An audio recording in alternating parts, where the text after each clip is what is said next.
The Massachusetts economy is strong, growing faster than the country as a whole, with unemployment levels reminiscent of the Massachusetts miracle days of the 80s.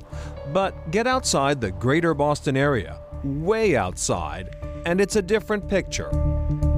A nearly 3-hour drive from Boston takes you to Monroe, Massachusetts, the smallest town on the state's mainland. Approximately 120 people live here on just under 11 square miles. There's no traffic. Everything is at a slow pace.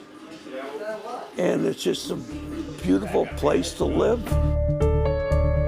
A place that seems far removed from Greater Boston. Located in the northwest part of Franklin County, Monroe is a short ride from both New York State and Vermont. This is the end of Massachusetts. You're going into Vermont. This is the last stop. It's a small town and a poor town.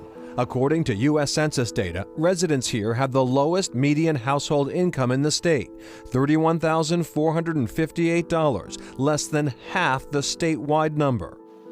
But what Monroe may lack monetarily, it makes up for with its rich natural resources.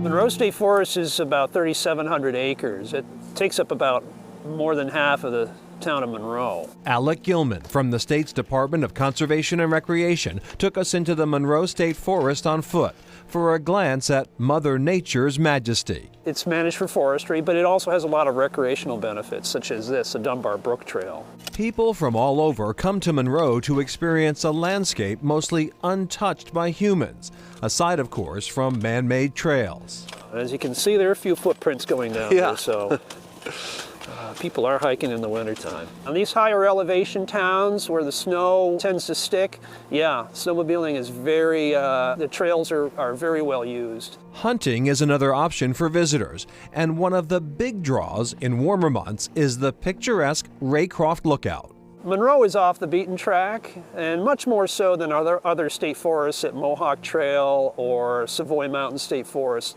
And this is the kind of place that people come to kind of escape, get away from it all. What Monroe doesn't have is eye-opening for a visitor from Boston. There's no mayor, no post office, no school, and no police department.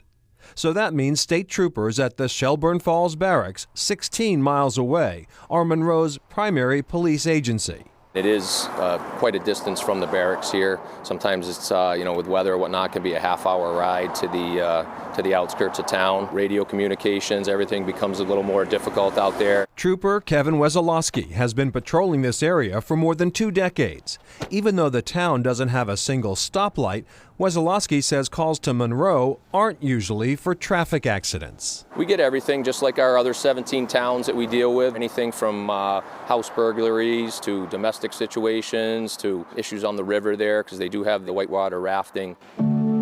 In the winter, Wesolowski says they have the added challenge of navigating around the roads Monroe closes for the season, detours that don't seem to bother residents that have been living here for decades. It's a very close-knit community, a lot of relatives, a lot of families that have stayed there for generations.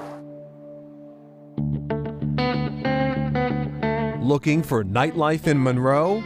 You're looking at it, the Depot Tavern. It's a small community bar. A lot of people socialize to meet their neighbors, and this is where people congregate to see each other. Walt Lappa lives right over the border in Reedsboro, Vermont, and has been coming here for years, a routine the bar's owner, Terry Pike, relies on.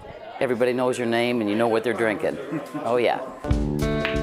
Pike says it isn't easy keeping this business alive, especially since the Ramage paper mill closed in 1984 and the Yankee Row nuclear plant after that in '92.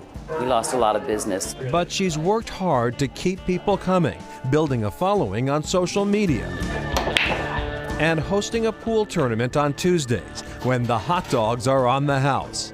The Depot Tavern once even drew the attention of Hollywood. A movie called 3 Below was filmed here, starring Ernest Borgnine and Pike's late husband, Pixie. Your review? It's good. How did he do as an actor? He wasn't shy at all, No. so he did good.